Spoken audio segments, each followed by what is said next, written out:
सम्मानित शिक्षक साथियों, चौहानी एजुकेशन में आपका स्वागत है।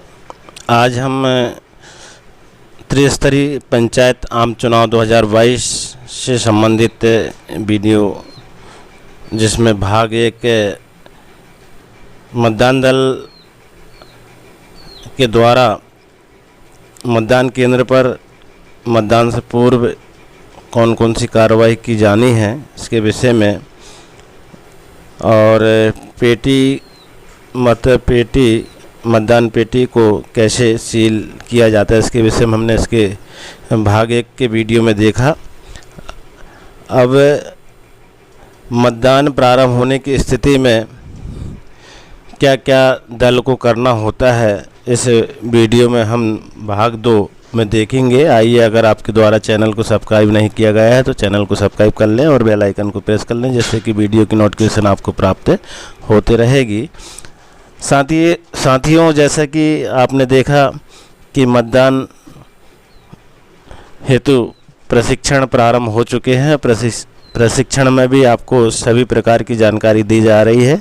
इसके बाद भी कुछ जो है महत्वपूर्ण जानकारी जो रह जाती है, तो वो इस वीडियो में आपको मिलेगी, इसलिए वीडियो के अंत तक बने रहें।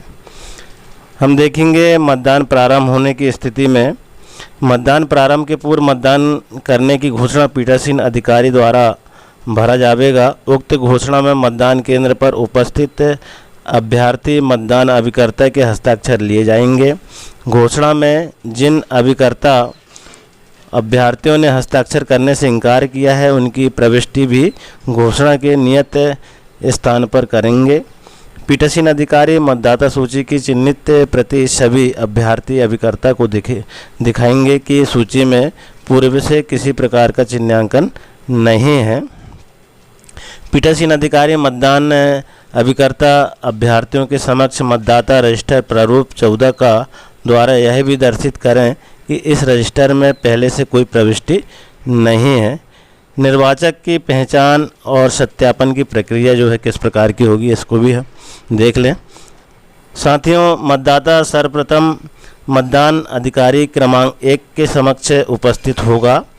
तो क्या क्या मतदान अधिकारी क्रमांक 1 को करना होगा उसके विषय में हम यहाँ देखेंगे।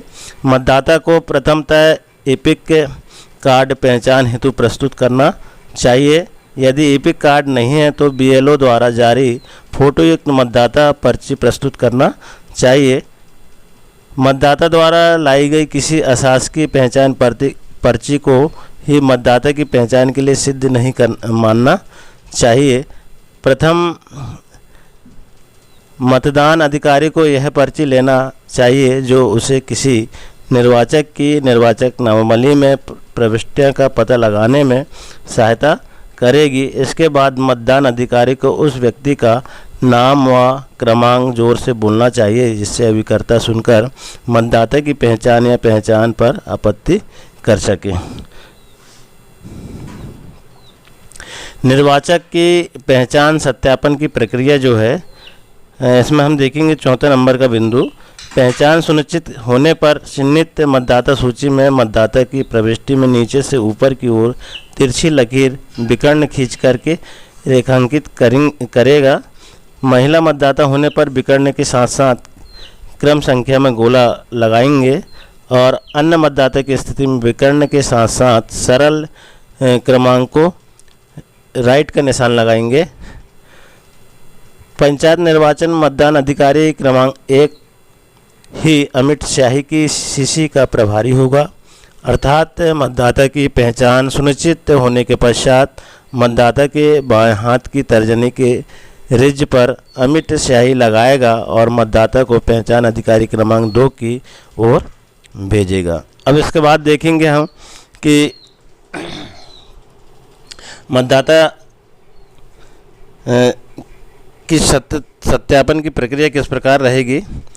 तो यहाँ जैसे मान लो यहाँ पर वोटर लिस्ट का प्रारूप दिया गया है और यहाँ मतदाता का नाम, क्रमांक, सारी चीज़ें दी गई है कि तो इस प्रकार से अगर पुरुष मतदाता है तो इस प्रकार की एक विकर्ण जो है लाइन जिसका मत डालने के लिए जाएगा तो इस प्रकार की खींची जाएगी। महिला मतदाता है तो यहाँ पर गोल निशान जो है नाम पर यहाँ पर लगा जाएगा, और अगर अन्य जेंडर है तो उसके लिए जो है राइट का निशान उस पर क्रमांक पे लगेगा। तो इस प्रकार से मतदाता सूची में सत्यापन हो जाएगा। इसके बाद हम देखेंगे मतदाताओं के रजिस्टर में मतदाता की मतदाता नामावली संख्या का अभिलेख, मतदाता के हस्ताक्षर या अंगूठे का निशान। तो मतदान अधिकारी क्रमांक 1 द्वारा पहचान सुनिश्चित करने के उपरांत मतदाता मत अधिकारी क्रमांक 2 के पास आएगा और वहाँ क्या क्या कार्य होगा इसमें हम देखेंगे। नंबर 1 में मतदान अधिकारी क्रमांक 2 मतदाता को पंच एवं सरपंच के मतपत्र जारी करेगा। मतपत्र जारी करने के पूर्व मतदाता के संबंधित वार्ड के पंच के पद के मतपत्र तथा सरपंच पद के मतपत्र के प्रतिपर्ण पर मतदाता का सरल क्रमांक अंकित करेगा तथा नियत सीन पर मतदाता के हस्ताक्षर अंगूठे का निशान प्राप्त करेगा। हस्ताक्षर प्राप्त करने के पश्चात नियत स्थान से प्रतिपर्ण के नीचे खींची हुई लाइन पंच एवं सरपंच के मतपत्र को पृथक करेगा और दोनों मतपत्रों को नियत प्रक्रिया में मोड़ करके तथा घूमते तीरों की सील पैड में डुबो कर मतदाता को देते हुए प्रथम मतदान प्रकोष्ठ में जाकर के मतांकन हेतु निर्देशित करेगा। इतना यह जो कार्य है मतदान अधिकारी क्रमांक 2 का रहेगा। तो इस प्रकार से यह कार्य जो है मतदान अधिकारी 2 को करना होगा। और फिर देखेंगे हम आगे तो मतदान दल को और क्या क्या करना है इसमें हम पूरा विवरण देख सकेंगे। जैसा कि पहले भी हमने इसके विषय में वीडियो बना चुके हैं। मतदान दल को बड़े सावधानी के साथ मतदान केंद्र पर और सभी तैयारियों के साथ पूर्ण जवाबदारी के साथ इस कार्य को बड़ी सावधानी से करना है। तो इस प्रकार से हम यहाँ देख सकेंगे कि पंच एवं सरपंच के मतांकन के पश्चात मतदाता मतदान अधिकारी क्रमांक 3 में के पास उपस्थित होगा और मतदान अधिकारी 3 का क्या काम रहेगा ये भी हम इसमें देख लें। मतदान अधिकारी क्रमांक 3 जनपद पंचायत सदस्य के मतपत्र पीला तथा जिला पंचायत सदस्य के मतपत्र गुलाबी के प्रतिपर्ण पर मतदाता के निर्वाचक नामावली के सरल क्रमांक की प्रविष्टि करते हुए नियत स्थान पर मतदाता के हस्ताक्षर अंगूठे का निशान प्राप्त करेगा। हस्ताक्षर प्राप्त करने के पश्चात प्रतिपर्ण के नीचे खींची हुई लाइन से जनपद सदस्य एवं जिला पंचायत सदस्य के मतपत्र को पृथक कर नियत प्रक्रिया में मोड़कर मतदाता को घूमते तीरों की सील सहित प्रदान करेगा तथा मतदान प्रकोष्ठ 2 में जाकर मतांकन हेतु निर्देशित करेगा। अब मतदान अधिकारी क्रमांक 4 का क्या उत्तरदायित्व है तो हम इसे में देखेंगे। मतदान अधिकारी क्रमांक 4 मतपेटी का प्रभारी होगा। मतदान अधिकारी क्रमांक 4 सर्वप्रथम मतांकित मतपत्र को मतदाता द्वारा मतपेटी में डलवाएंगे। मतपेटी में मतदाता द्वारा मतपत्र डालने के पश्चात समय समय पर पूसर द्वारा मतपेटी में मतपत्रों को व्यवस्थित करेंगे। मतदान अधिकारी क्रमांक 2 एवं 3 मतपत्र जारी करते समय यह ध्यान रखेंगे कि मतपत्र के पीछे नियत सुविधक सील लगी है तथा सील के नीचे पीठासीन अधिकारी के हस्ताक्षर है। तो ये जो है मतदान अधिकारी क्रमांक 2 और 3 को ये विशेष तौर पर देखना है। बिना सुविधक सील व पीठासीन अधिकारी का हस्ताक्षर किसी भी स्थिति में मतपत्र को जारी नहीं किया जाएगा। तो यहाँ पर ये विशेष ध्यान देने वाली बात है। अब देखेंगे मतदान के दौरान प्रविष्ट स्थितियाँ जो है। नंबर 1 में मतदाता द्वारा मतदान न करने का विनिश्चय। तो मतदाता मतपत्र के प्रतिपर्ण में हस्ताक्षर करने अमिट स्याही लगाने के बाद मत नहीं देने का विनिश्चय करता है तो उस स्थिति में संबंधित मतदान अधिकारी मतपत्र के प्रतिपर्ण पर टिप अंकित कर अपने हस्ताक्षर करेगा। उक्त मतपत्र पर खराब, रद्द किया मतपत्र अंकित कर उसके लिए दिए गए नियत लिफाफे में रखा जाएगा। मतदान प्रक्रिया का उल्लंघन। यदि कोई मतदाता नियत विधिक मतदान प्रक्रिया का उल्लंघन करता है तो उसे नियम 72 के अधीन मत देने के लिए अनुज्ञात नहीं किया जाएगा। मतपत्र लेखा तैयार करते समय इन प्रविष्टियों का विशेष ध्यान रखा जाएगा। मतदान के दौरान की विशिष्ट स्थितियां जो है, मतदाता द्वारा अपूर्ण मतदान प्रक्रिया का किया जाना। यदि कोई मतदाता कंट्रोल यूनिट से बैलेट जारी होने पर केवल एक बैलेट पर मत अंकित कर वापस आता है तो उसे अपने दोनों मत अंकित किए जाने हेतु निर्देशित किया जाना चाहिए। यदि वह किसी एक ही पद जनपद, जिला पंचायत सदस्य, पंच, सरपंच के लिए मतदान करता है और द्वितीय पद के लिए मतदान हेतु न करने का विनिश्चित करता है तो उसे मतदान प्रक्रिया में नोटा बटन के संबंध में समझा देते हुए प्रक्रिया पूर्ण करने हेतु अनुरोध किया जाना चाहिए। किसी भी कारणवश एक बैलेट से मतदान की स्थिति में आप अगला मत जारी नहीं कर सकते। इस स्थिति में पीठासीन अधिकारी को कंट्रोल यूनिट के पृष्ठभाग में स्थित बटन से कंट्रोल यूनिट को ऑफ कर पुनः ऑन किया जाना होगा।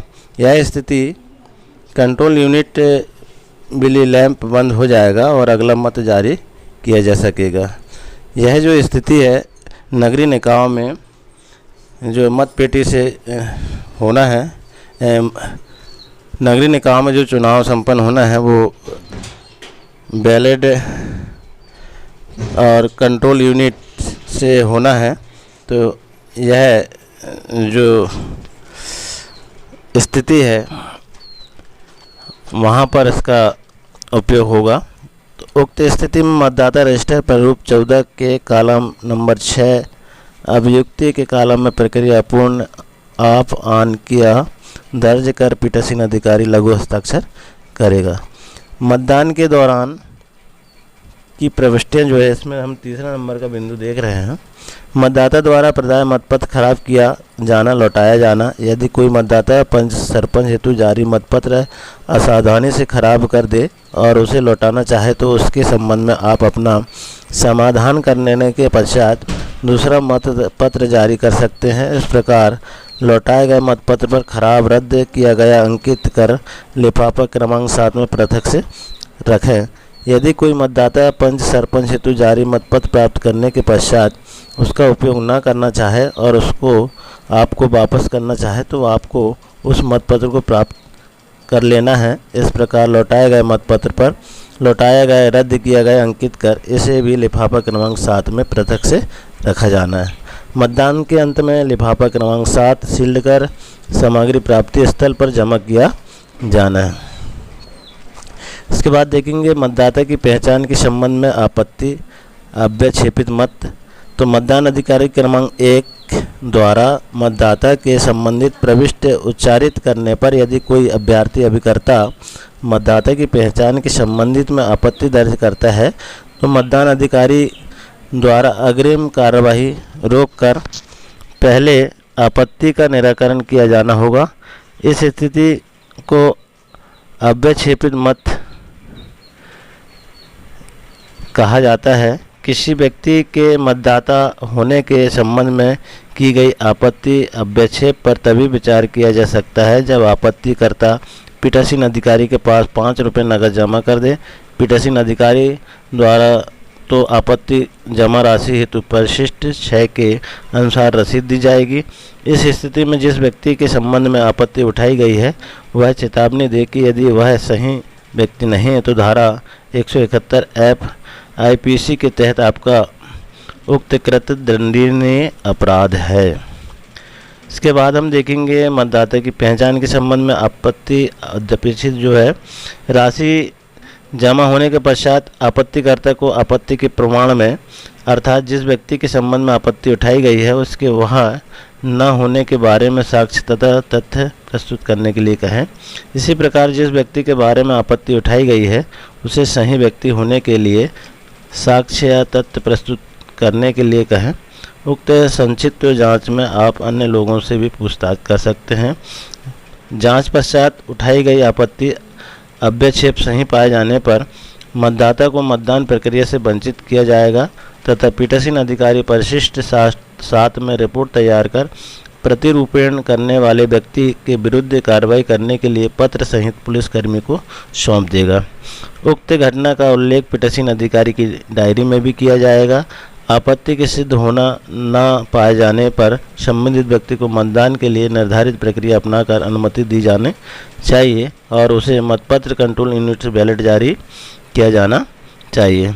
अब हम देखेंगे निविदत्त जो मतपत्र है वो क्या है। तो यदि मतदाता मतदान के लिए उपस्थित होता है तब मतदान अधिकारी क्रमांक यह पाता है कि उपयुक्त नाम से इसके पूर्व ही मतदान किया जा चुका है। उक्त व्यक्ति यदि सही है तो उसे मतदान के अधिकार से वंचित नहीं किया जा सकता, अर्थात उससे मतदान कराया जाएगा। इस स्थिति को निविदत्त मतपत्र टेंडर वोट से मतदान कहते हैं।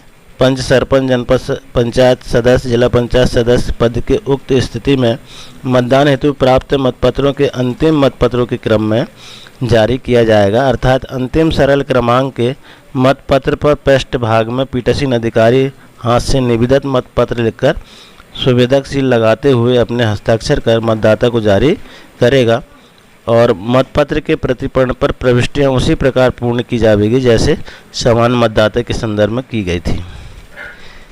निविदत्त मत पत्र में पीठासीन द्वारा जारी चारों पदों के निविदत्त मतपत्र एरोक्रॉस सील के साथ मतदाता को प्रदान की जाएगी। मतदाता को मतदान प्रकोष्ठ क्रमांक 1 में जाकर मतांकन हेतु निर्देशित किया जाएगा। मतांकन पश्चात उक्त मतपेटी में नहीं डाले जाएंगे बल्कि उक्त मतपत्र लिफाफा क्रमांक 1 में पदवार पृथक पृथक रखे जाएंगे। ऐसे समस्त मतदाताओं की प्रविष्टि प्रारूप 14 में की जाएगी और ऐसे समस्त मतपत्र तथा प्रारूप 14 के पदवार पृथक पृथक अंत में लिफाफा क्रमांक 1 में सीलबंद किए जाएंगे। इसके बाद देखेंगे हम मतदान समाप्ति पर की जाने वाली कार्रवाई। मतदान का समय प्रातः 7 बजे से दोपहर 3 बजे तक का समय होगा। सभी पीठासीन अधिकारी मतदान समाप्ति के नियत समय से 10 मिनट पूर्व केंद्र के बाहर आकर घोषणा करेंगे कि मतदान हेतु 10 मिनट का समय शेष है। जिन्हें मतदान करना है वो निर्धारित लाइन में आ जावे। यदि नियत समय के बाद मतदान जारी हो रहता है तो लाइन में खड़े प्रत्येक व्यक्ति मतदाता को सबसे पीछे के क्रम से प्रारंभ कर सरल क्रमांक की पर्ची पीठासीन अधिकारी अपने लघु हस्ताक्षर कर वितरित करेंगे। कहने का मतलब ये है कि सबसे जो पीछे की लाइन में मतदाता खड़ा है वहाँ से क्रमांक 1 से शुरू करेंगे तो वहाँ से वो उनको पर्ची दे देंगे। नियत समय के पश्चात ही वह मतदाता मतदान कर सकेंगे जिनके पास पीठासीन अधिकारी द्वारा वितरित उक्त पर्ची उपलब्ध होगी। अंतिम मतदाता द्वारा मतांकन करने के पश्चात मतदान बंद करने के लिए मत पेटी को बंद सील्ड किया जाएगा। समस्त मतदाताओं का मत देने के पश्चात मतदान समाप्ति की औपचारिक घोषणा करेंगे। मतपत्र पेटी की स्लिप खिसकाकर मतपत्रों हेतु खुली दरार को बंद करके सील्ड करेंगे। सर्वप्रथम मतपत्र लेखा प्रारूप 15 में पंच, सरपंच, जनपद सदस्य, जिला पंचायत सदस्य पद हेतु पदवार पृथक पृथक तैयार करेंगे।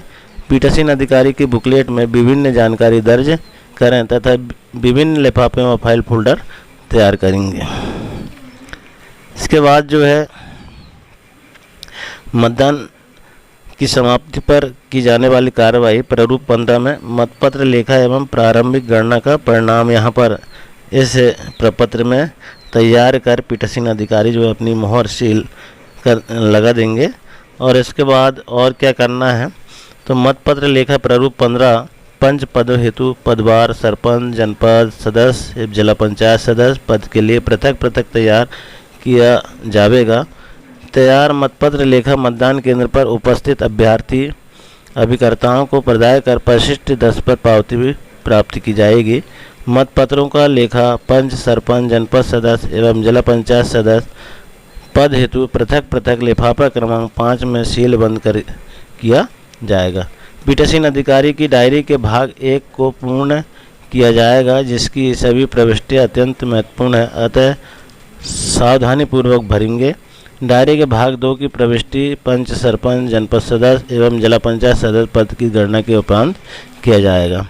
अब यहाँ पर जो है मतगणना, तो मतगणना किस प्रकार से की जाएगी तो देखेंगे हम। मध्य प्रदेश पंचायत निर्वाचन नियम 1995 के अनुसार प्रत्येक पीठासीन अधिकारी नियत मतदान केंद्र पर डाले गए मतों की गणना करने के लिए प्राधिकृत अधिकारी निश्चित किया गया है। मतगणना के पूर्व केंद्र पर नियत अभ्यर्थी या उनके गणना अभिकर्ता के बैठने की व्यवस्था सुनिश्चित करेंगे। आप इस हेतु सभी उपलब्ध टेबलों को जोड़कर बड़ी टेबल बनाएं, जिससे एक और आपके सहयोगी और कुल फासले पर दूसरी ओर अभ्यर्थी अभिकर्ता बैठ सकेंगे। निर्वाचन नियम 1974 के अनुसार मतगणना कक्ष में निम्न व्यक्ति प्रवेश कर सकते हैं। नंबर 1, पीठासीन अधिकारी, प्राधिकृत अधिकारी जिसको बोलते हैं, तथा मतदान कर्मी। आयोग द्वारा निर्धारित प्राधिकृत व्यक्ति, निर्वाचन के संबंध में कर्तव्यपूर्ण लोक सेवक, अभ्यर्थी या उसका निर्वाचन अभिकर्ता, गणना अभिकर्ता। पंच, सरपंच पद की मतगणना, गणना अभिकर्ता की नियुक्ति। मतदान केंद्र की मतगणना हेतु अभ्यर्थी द्वारा अपने गणना अभिकर्ता की नियुक्ति प्रारूप 11 में की जाएगी। हस्ताक्षर मिलान कर उसके घोषणा भाग को अपने सामने हस्ताक्षरित कर सत्यापित करेंगे तथा उसे गणना केंद्र में प्रवेश की अनुमति देंगे। मतदान क्रमांक पर पंच, सरपंच, जनपद सदस्य एवं जिला पंचायत सदस्य पद के अभ्यर्थी ही गणना अभिकर्ता नियुक्त कर सकते हैं। मतगणना केंद्र पर मतगणना विशेष सावधानी से करेंगे, क्योंकि इन पदों की हार जीत का अंतर कम मतों से होता है, इसलिए विशेष सावधानी की आवश्यकता है। मतगणना के पूर्व मतपेटियों का निर्धारण। मतगणना के लिए मतदान केंद्र पर प्रयुक्त सभी मतपेटियों को एक के बाद एक खोला जाएगा। सर्वप्रथम मतपेटियों को उपस्थित अभ्यर्थी गणना अभिकर्ता को निरीक्षण कराया जाएगा, ताकि वे आश्वस्त हो सके कि मतपेटी के साथ किसी प्रकार की कोई छेड़छाड़ नहीं की गई है। मतपेटी का खोला जाना। आश्वस्त हो जाने के पश्चात मतपेटी को सील तोड़ी जाकर मतपेटी खोली जाएगी और सभी मतपत्रों को बाहर निकाल लिया जाएगा। खाली मतपत्र पेटी उपस्थित अभ्यर्थी अभिकर्ता को दिखाई जाएगी। मतपत्र को सर्वप्रथम रंगों के आधार पर सफ़ेद रंग का पंच हेतु, नीला रंग सरपंच हेतु, पीला रंग जनपद सदस्य एवं गुलाबी रंग जिला पंचायत सदस्य का है। सर्वप्रथम रंगों के आधार पर मतपत्रों को पृथक पृथक करेंगे और बंडल बनाएंगे। पंच पद सफ़ेद रंग के मतपत्रों को बारवार पृथक पृथक करेंगे। इस हेतु मतपत्रों के पीछे अंकित सुवेदक मोहर में अंकित वार्ड क्रमांक का उपयोग करेंगे। बारवार पंच पदों के कुल मतपत्रों की संख्या नोट करेंगे। मतपत्रों की इस संख्या की प्रविष्टि पत्र लेखा प्रारूप 15 के भाग 2 और गणना परिणाम पत्रक प्रारूप 16 में पृथक पृथक की जाएगी। इस प्रकार सरपंच पद नीला रंग, जनपद सदस्य पीला रंग तथा जिला पंचायत सदस्य गुलाबी रंग के मतपत्रों को रंगों के आधार पर पृथक पृथक कर गड्डियाँ बना लेंगे। गड्डियाँ जो है 50-50 की बनेगी और अंतिम में 50 से कम भी रहेंगे मतपत्र, तो उसकी भी गड्डियाँ बनाई जाएगी। मतपत्रों की समीक्षा एवं गणना।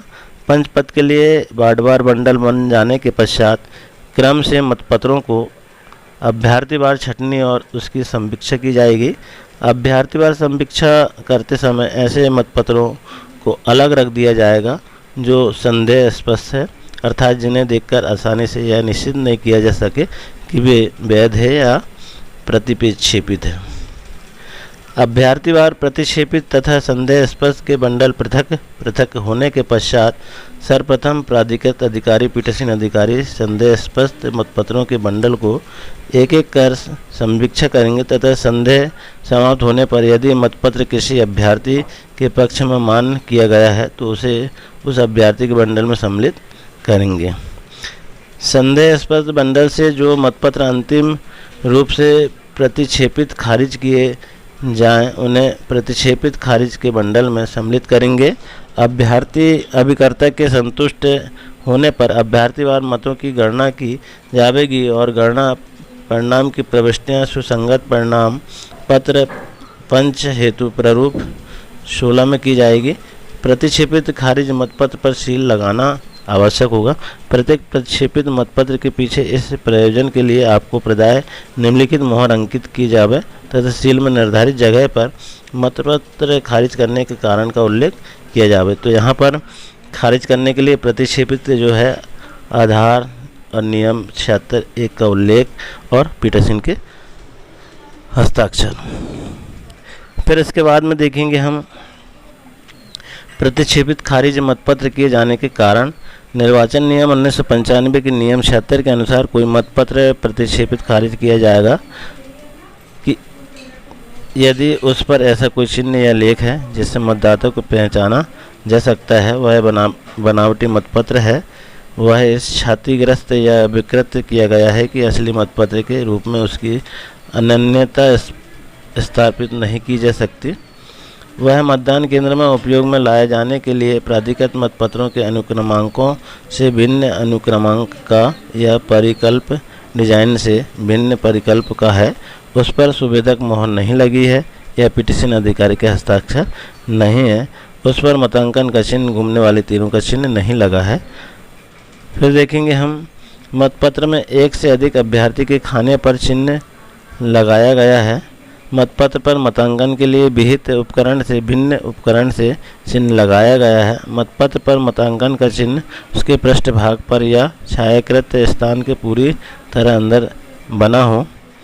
ध्यान देने योग्य बात यहाँ पर यह है कि यह ध्यान रखें कि ऊपर वर्णित कोई भी त्रुटि पीटरसन अधिकारी या मतदान अधिकारी की ओर से की गई भूल या असफलता के कारण तो ऐसी त्रुटि पर ध्यान न देते हुए इस आधार पर मतपत्र प्रतिक्षेपित खारिज नहीं किया जाएगा कि एक ही अभ्यर्थी के खाने में एक से अधिक चिन्ह लगे होने पर तथा पकड़ते समय अंगूठे का निशान लग जाने पर मतपत्र खारिज नहीं किया जाएगा। मूल्य मतांकन चिन्ह एक अभ्यर्थी के खाने में स्पष्ट रूप से बना है किंतु गलत तरीके से मोड़ने के कारण उसकी छाप अन्य अभ्यर्थी के खाने में भी बन गई है। इस स्थिति में मतपत्र खारिज नहीं होगा, बल्कि जिस अभ्यर्थी के खाने में तीरों की दिशा घड़ी की सुइयों के घूमने की दिशा से उल्टी हो उसके पक्ष में मत मान्य किया जाएगा। दो अभ्यर्थियों के मध्य के खाने में चिन्ह लगा होने पर जिस खाने की और चिन्ह का झुकाव अधिक होगा उसे मान्य किया जाएगा, मगर यह ध्यान रखें कि यदि चिन्ह बीचों बीच छायांकित भाग पर है तो वह मतपत्र प्रतिक्षेपित खारिज कर दिया जाएगा। मतदाता द्वारा मतपत्र को हाथ में लेते समय असावधानी के कारण किसी अभ्यर्थी के खाने में उस अंगूठे के निशान बन जाने के कारण प्रतिक्षेपित खारिज नहीं किया जाएगा। किसी निर्देशों के अनुक्रम में सरपंच, जनपद पंचायत सदस्य के मतों की गणना, जिला पंचायत सदस्य तथा पदवार पृथक गणना परिणाम पत्रक निम्नानुसार नियत प्रारूप में तैयार किए जाएंगे।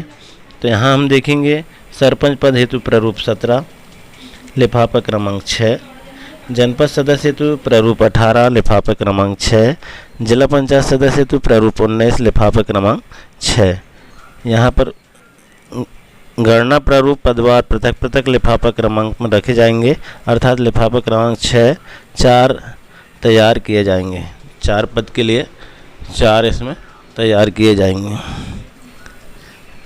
तो इस प्रकार का जो है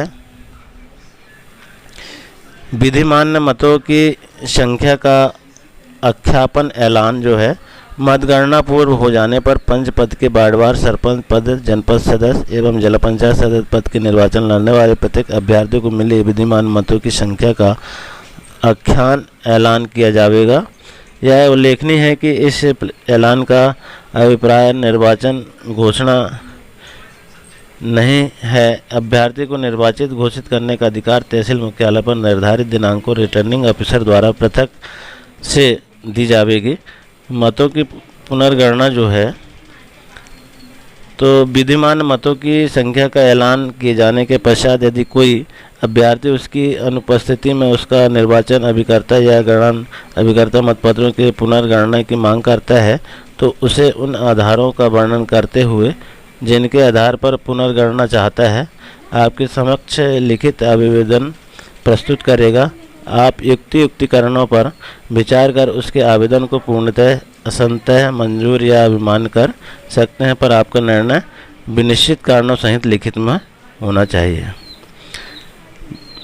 यदि पुनर्गणना हेतु प्राप्त आवेदन पत्र को पूर्णतः या अंशतः स्वीकार करते हैं तो मतपत्रों की पुनर्गणना करें तथा गणना परिणाम पत्रक को आवश्यकता अनुसार संशोधित करें। पुनर्गणना पश्चात प्रत्येक अभ्यर्थी को प्राप्त विद्यमान मतों की संख्या का पुनः ऐलान करें तथा पुनर्गणना पश्चात तैयार गणना पत्रक को यथास्थान हस्ताक्षरित करें। विद्यमान मतों प्रक्षेपित मतों की गड्डियाँ बनाना। प्रत्येक वार्ड पंच पदों के प्रत्येक अभ्यर्थी, सरपंच पद के प्रत्येक अभ्यर्थी को जनपद सदस्य के अभ्यर्थी तथा जिला पंचायत सदस्य के अभ्यर्थी को प्राप्त विद्यमान मतों की 50-50 की गड्डियाँ बनाकर रबड़ बैंड लगाएं। अंतिम गड्डी 50 से कम मतपत्रों की भी हो सकती है। पदवार एक अभ्यर्थी को प्राप्त मतों की सभी गड्डियाँ एक साथ रखते हुए उसके ऊपर गणना पर्ची परिशिष्ट 11 लगाकर रबड़ बैंड लगाएंगे। विद्यमान मतों तथा प्रक्षेपित मतों की गड्डियाँ बनाना। इस प्रकार पंच पद हेतु वार्ड वार सरपंच, जनपद सदस्य, जिला पंचायत सदस्य हेतु प्रक्षेपित खारिज मतों की गड्डियाँ तैयार की जाए तथा उसके आधार पर उसके ऊपर परिशिष्ट 12 अनुरूप पर्ची लगाई जाए। इसके उपरांत जो है पंच पद के लिए एक वार्ड के समान अभ्यर्थी तथा प्रतिक्षेपित मतों की गड्डियाँ का एक बंडल बनाकर तथा समस्त पंच वार्डों के पृथक पृथक बंडल तैयार कर सील बंद करें। यहाँ ध्यान रखें कि समस्त पंच वार्ड के बंडल को 2-3 पैकेट में रखकर समस्त पैकेट को सील बंद करेंगे और यहाँ पर जो है परिशिष्ट 11 गणना पर्ची जो है इसको भर कर के उसमें रबर बैंड लगा देंगे। यहाँ पर हम प्रक्षेपित मतपत्रों पर लगाई जाने वाली पर्ची परिशिष्ट 12 जो है इसको पूरा भर के विवरण और उसमें लगा देंगे। तो इस प्रकार जो है भाग भूमिका जो है मतदान दल की मतदान केंद्र पर इसका भाग 2 इस प्रकार यहाँ संपन्न होता है और इसी प्रकार और भाग 3 के लिए वीडियो में बने रहें। धन्यवाद।